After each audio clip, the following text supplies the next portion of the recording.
The 6th of January 2025, and well, for want of something better to do with my time, I thought I'd try and do something a bit more useful today. So, following up on a story I recently publicised on this channel concerning the woeful lack of conventional defences for the United Kingdom, I thought I'd do a little bit more digging, and I discovered another defence analyst working for a major UK newspaper who had done even more research into this and discovered some worrying features about the UK's current defence posture.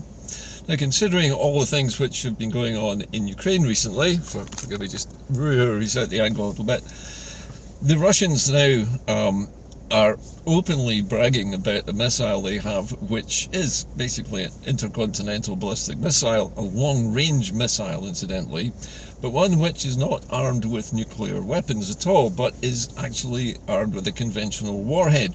But because it's a ballistic missile, and for those of you not familiar with rocketry and things of that sort, a ballistic missile is normally fired completely out of Earth's atmosphere on a gigantic parabolic arc, which then re-enters the atmosphere at very high speeds, usually in excess of 10 times the speed of sound, and then splits up into individual warheads, usually about 6 of these smaller warheads, and normally they would be individually targeted nuclear warheads.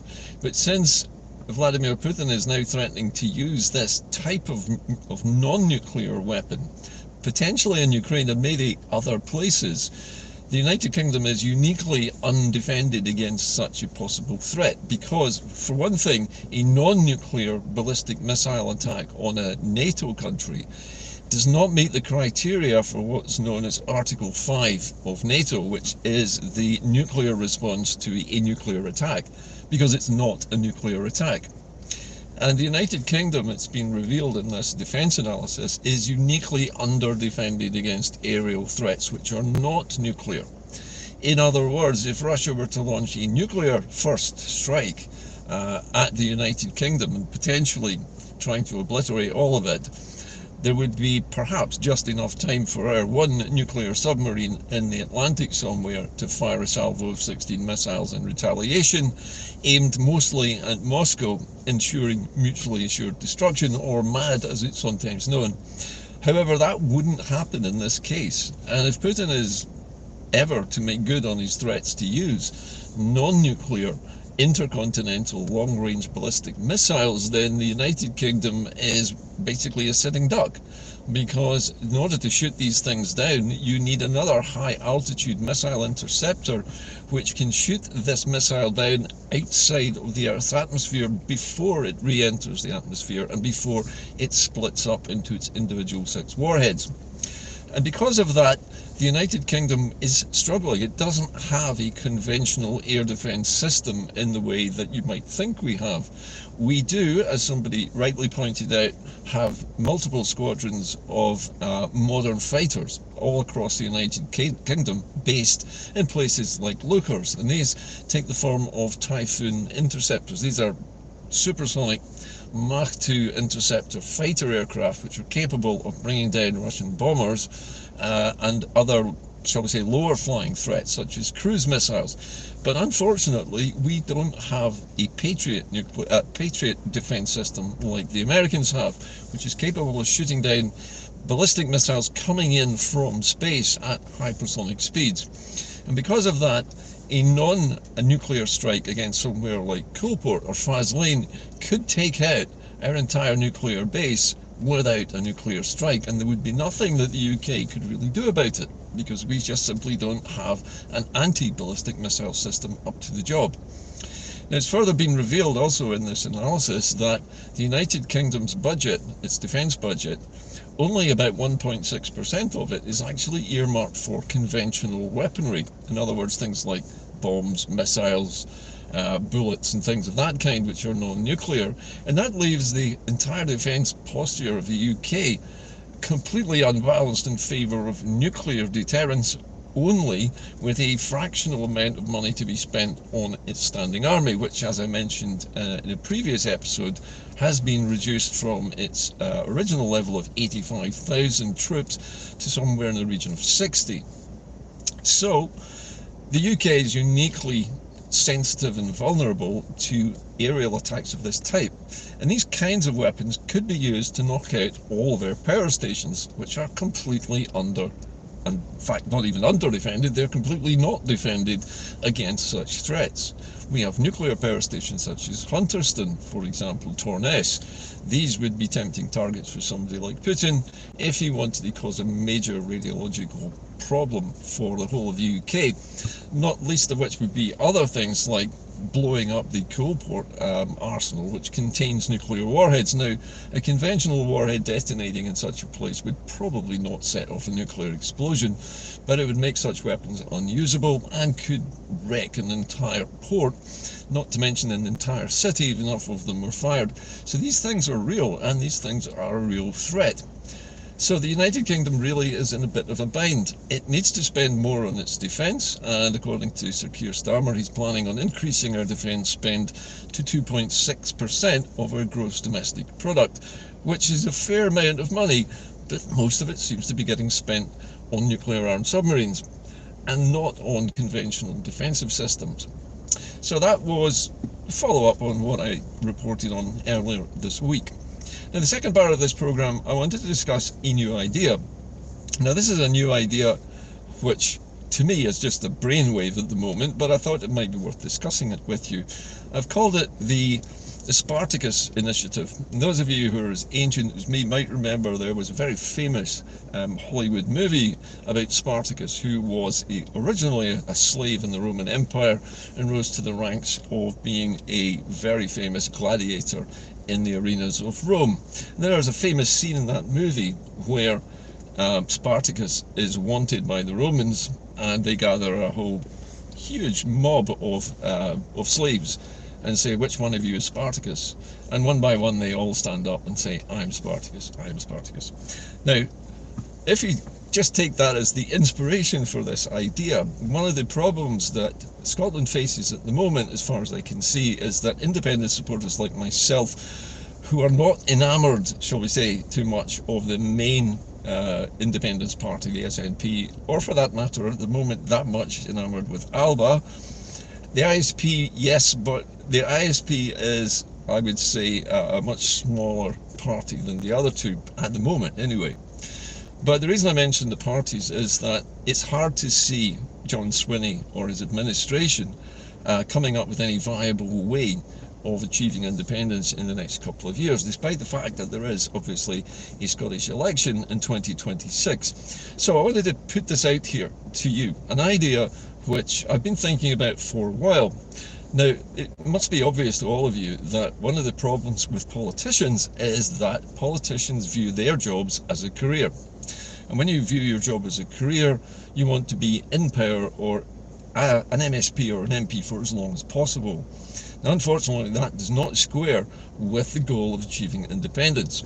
So how do we get the SNP, which, let's face it, is likely to win the majority of seats at the next general election in Holyrood, how do we get that party, under John Swinney or anybody else, to actually legislate to hold another referendum? And I think the obvious way to put pressure on any Scottish government, especially one which at the moment is a minority government which requires help to govern, would be for us, that is the independence movement at large, to come up with our own candidates for MSP jobs, but not in the first past the post voting system, but in what's known as the regional list. Now, in the regional list, the smaller parties have an advantage.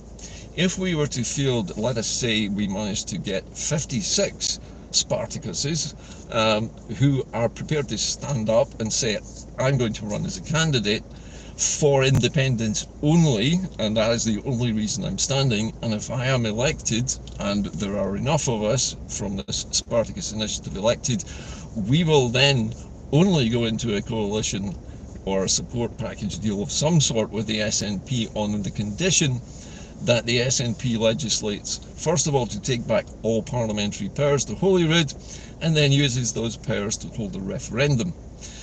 Now remember that the Greens have now been cast aside by the SNP. Quite famously, I think Hamza Yusuf cast them adrift during his brief tenure as First Minister.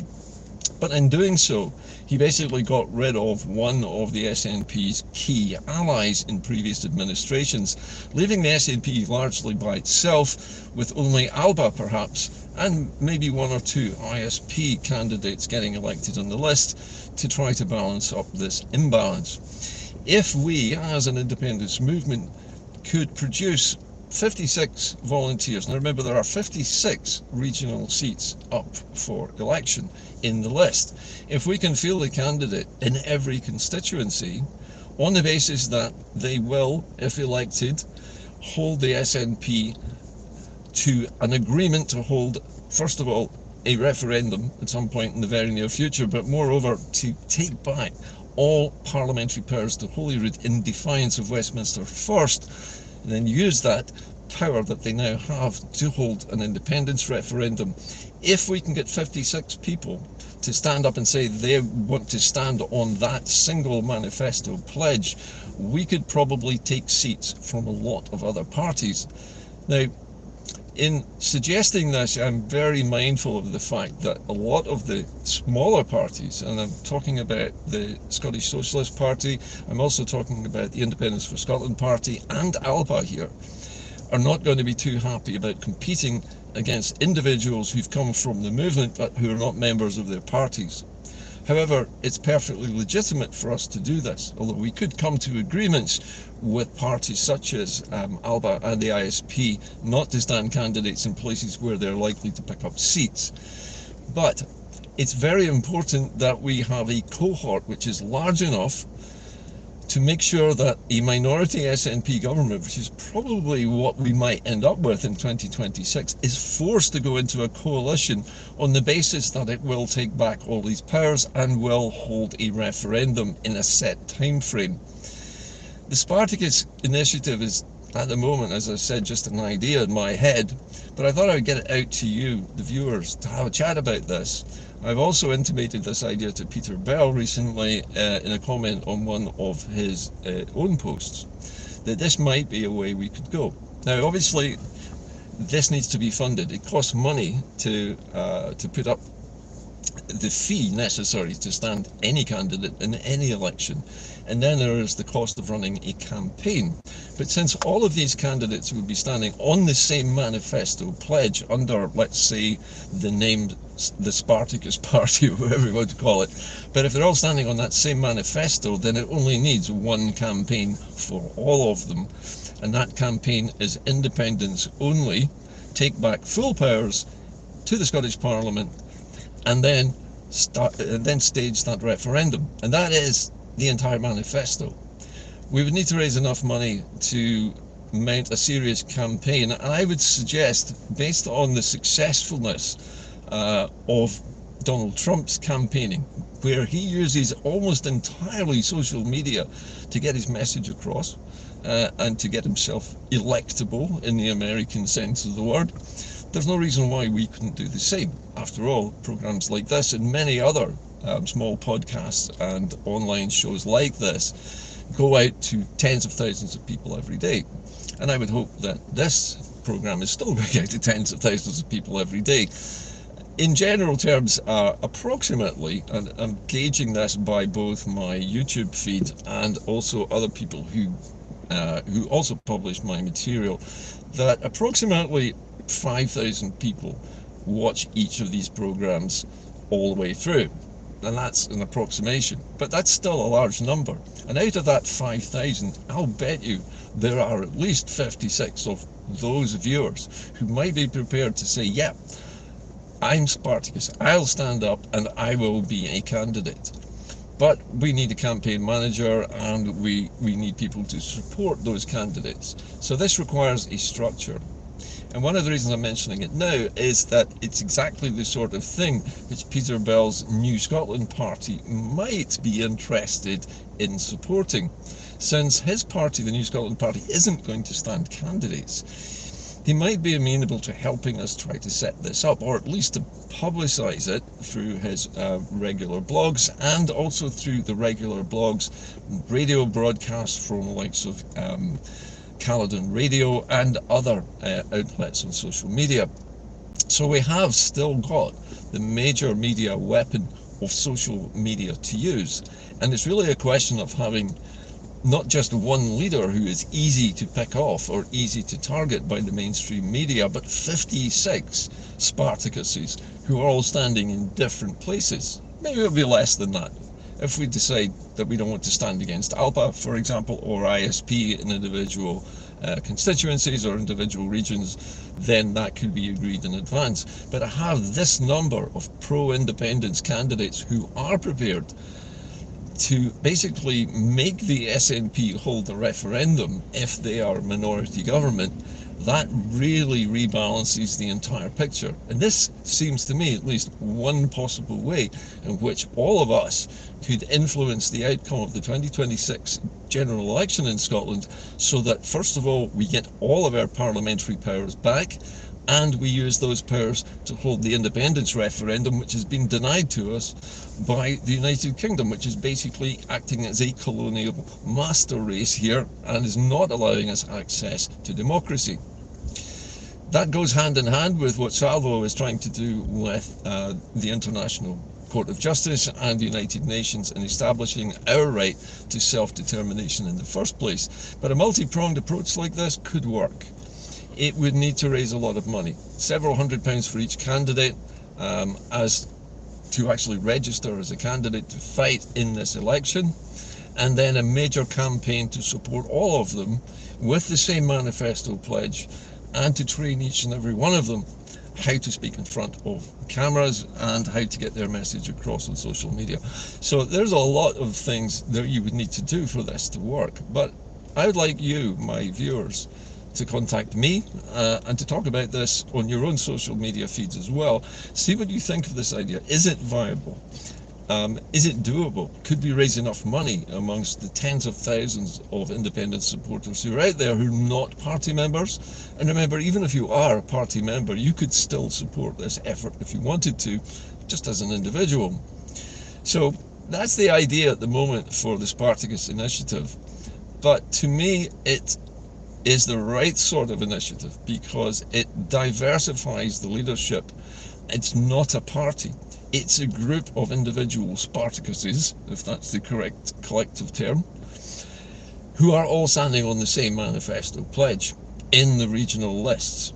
Now remember that the Unionists have 3 parties standing in the regional lists. The SNP's second votes often lose more seats than they gain. In fact, I think they had something like 400,000 votes in the most recent general election. That only got them 2 seats.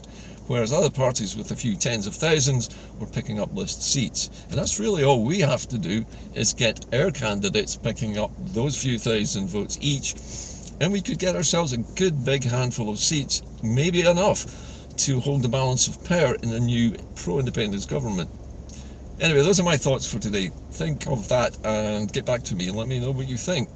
Anyway, that's all I've got time for today. But I'll be rejoining you, I hope, later on in the week, and hopefully we'll get some interesting feedback from this idea.